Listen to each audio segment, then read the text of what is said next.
Ayun no. So, magandang gabi mga tol. So, today is day 9 na ng ating Project 30. Kung saan ay magpo-push up tayo ng 100 push up every day. Oras natin 7, ano na tayo?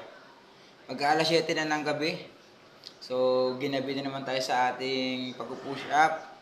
So, bakit nga ba nangyari yon? So, mamaya pag-usapan natin yan. Pero ngayon, simulan na muna natin yung ating push up. So, ganun din. 100. Let's go. Sa pusang kulang ulit. 1, 2, 3, 4, 5, 6, 7, 8, 9, 10. Okay.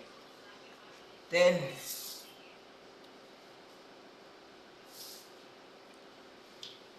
Okay, so yun, paliwanag ko muna kung bakit nga ba umaabot na naman tayo ng alas 7 ng gabi. Ang haba na maghapon, dapat kanina pa natin ginawa to. Ganito kasi yun. Para sa akin yung araw na to, piling ko Sabado. Kaya chill lang dapat yun, no? So, hindi masyado naging maganda yung araw. Hindi naman totally hindi maganda. Parang feeling ko hindi productive. Kasi nagising tayo alas 6 tapos ah nag-cellphone. No? Pag nagsimula ka talaga ng ganun, no? Hindi ako nakapag-jogging, nakapag-exercise naman tayo ng konti kanina sa labas. Pero iba talaga kapag lumalabas ka eh.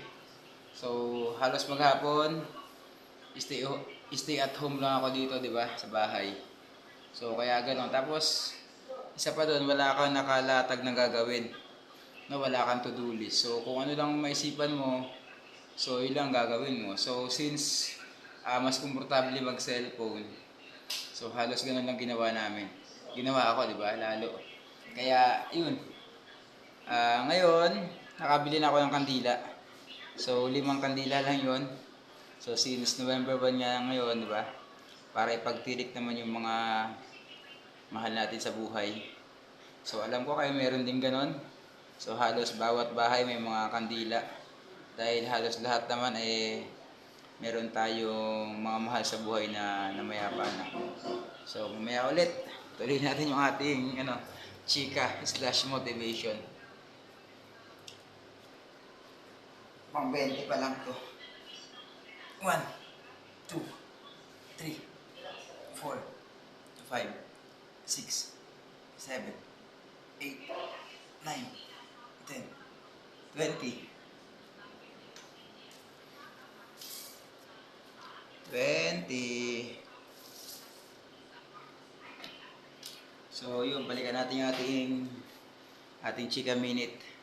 So, parang hindi nga masyadong productive yung araw natin yun dahil ang ginawa lang natin today ay naglinis ng konti sa labas, nagdilig ng mga halaman, nagdinis ng gate.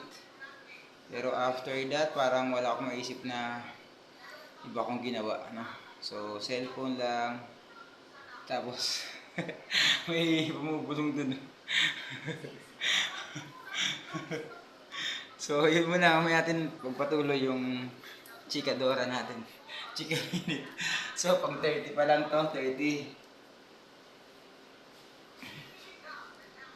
1, 2, 3, 4, 5, 6, 7, 8, 9, 10.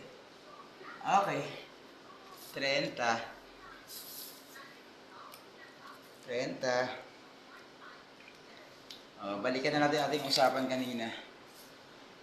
Kapag tawag ito, ang tip lang kung gusto maging productive sa araw na to, sa bawat araw, dapat dapat may dumadaan sa sakyan para maingay. Dapat meron kang nakalista ng mga gagawin mo. Kasi pag wala kang nakalista, kung ano lang maisip mo, wala ilang gagawin mo. Dahil wala kang gagawin, gusto mo lang mag-relax, humiga-higa sa bahay, di ba? So, yun ang mga problema dun. So, dapat, kung gusto mo maging productive, dapat meron kang listahan, Magising ka ng maaga, mag-exercise ka, kumain ka ng maayos, no? Ilayo mo yung cellphone mo sa'yo. Kasi pag yung cellphone mo na malapit lang sa'yo, di ba? Matitim kang buksan.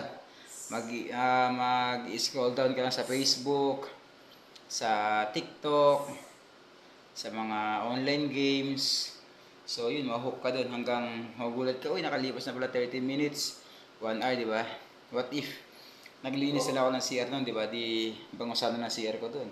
So, so yun, kung gusto mo maging productive, dapat meron kang to-do list, mga gagawin mo sa araw na yun. Kung wala, nako, tapos katabi mo cellphone mo, uy, nako, sigurado, sira talaga araw mo, hijack ang araw mo dun. So, tuloy na natin. Pang 40. Yeah.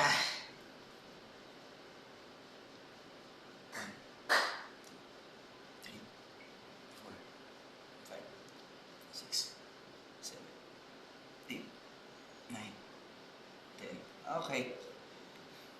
Very easy lang naman. 10, 10. Okay, ano ka ba?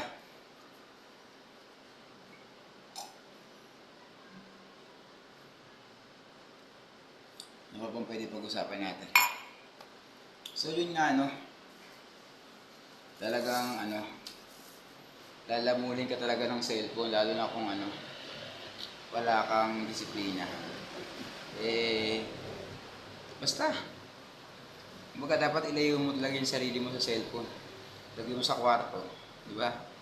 Tapos, wag mong gagalawin hanggat meron kang gawain na hindi natatapos. So, ganun lang. So, lesson learned. So, bukas, Sabado bukas, no? November 2 na bukas. Syempre, dapat hindi na maulit yung ganitong klaseng araw. Bukas, gising tayo siguro ng 5 a.m. Tapos jogging, hindi mo na mag-cellphone. Tapos, exercise ng konti, nas kain, ligo. So, yung cellphone, saglit-saglit lang. 30 minutes siguro, maximum siguro 1 oras. Diba? Tapos, try natin simulan yung mga school works para pagdating ng Monday, no? Hindi mo na kailangan mag-cram. So, 10 minutes lang. Gawa ka lesson plan, 10 minutes. Tapos, yung ibang gawain, di ba? Try mong gawin ng 10 minutes, 20 minutes. Para pagka Lunes, di ba? Tamang ligo ka na lang, ready na. Hindi yung kung kailan Lunes na, tapos kung madali ka mag-print ang lesson plan, gumawa ng visual aids, at iba pang mga preparation sa school. So, ang 15 na natin. Yan mga tol. So, kaya natin to hanggang 30 days. Kaya naman, kung kaya, di ba? 1, 2, 3, 4, 5, 6, 7, 8, 9, 10. Ang dali-dali lang. Diba? Kaya. So, 50. Diba? 50 na kagad. So, yun yan. Chika-chika na lang konti. Diba? Pahinga. So, yun lang. Gusto mo. Ganda pala tong ating push-up, no? Push-up is / motivation. /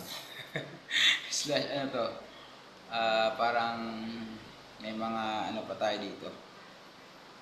Mga tip, di ba? Life hacks. Wow. Life hacks. Okay, let's go. 60.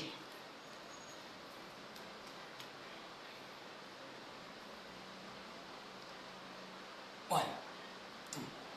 3, 4, 5, 6, 7, 8, 9, 10. Diba? Basic na basic.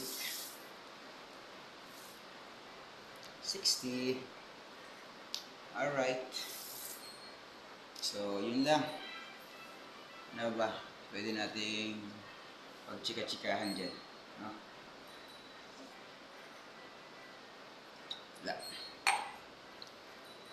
Pagod. Okay, 70.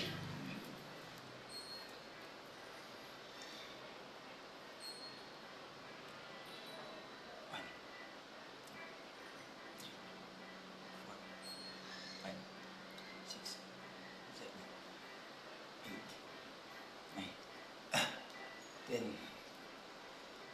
Okay. 70.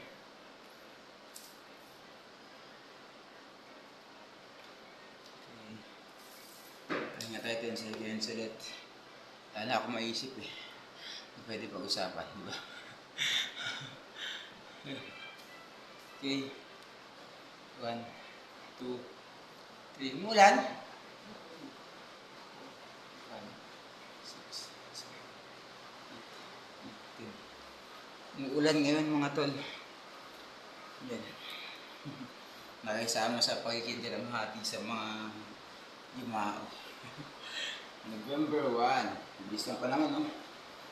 November 1. Ganun lang. 1, 2, 3, 4, 5, 6, 7, 8, 9, 10. Woo! 80.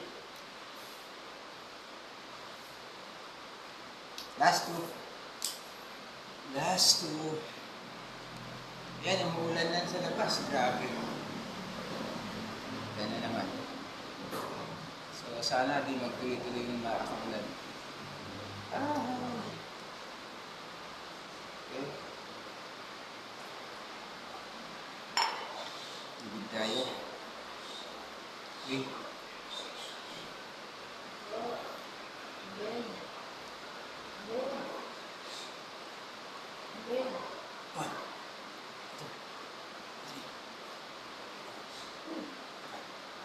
Six, seven, 8, 9, 10.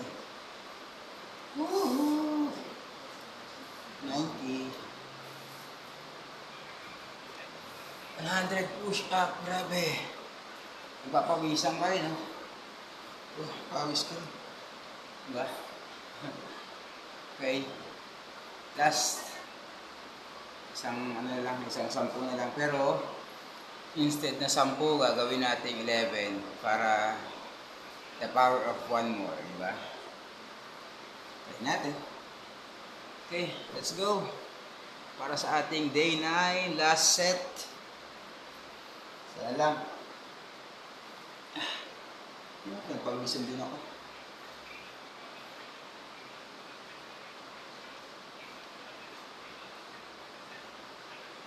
One. 4, 5, 6, 7, 8, 9, 10. Ay, saan pa na? 11. Isa pa. Yun. Isa pa. Diba? Sobra na. Okay. 103 na yun. So, yan. Lakas na ng ulan. Dinig na sa bubong. Dinig nyo na. So, pwede higop.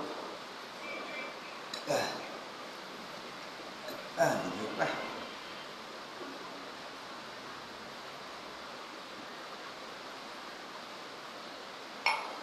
So, ulit. Kunin ko dito. Okay. So, ito ang ating day 9 ng ating Project 30 na pag-push up ng ating 100 every single day. So, okay tayo. Pawis pa, grabe. 100 push up lang yan. How much more kung gawin natin 200. So, let's see next month kung kaya natin mag 100 push up. Diba? So, yun, ulitin natin. Ito ay day 9. Kung gusto mo maging productive yung araw mo, mag-set ka ng goals o mission mo sa araw na yon. To-do list, pwedeng sa cellphone, pwede mong isulat. And then after that, ilayo mo yung cellphone mo sa iyo, di ba? I-limit mo. Tapos, try mo i-accomplish sa araw ng mga to-do list mo na nilagay. And then, exercise, kain ka ng healthy, kahit ano lang, rich in protein, itlog, konting kanin. Siyempre, dapat mas maganda kung may gulay tsaka prutas. So, yun muna sa ating day 9. Dahil kong sinabi, no, may bonus pa kayong tip ng productivity slash motivation tsaka may inclusion na rin ng health, di ba? May intervention ng health. So, yun muna mga tol. So, ciao. Bye-bye.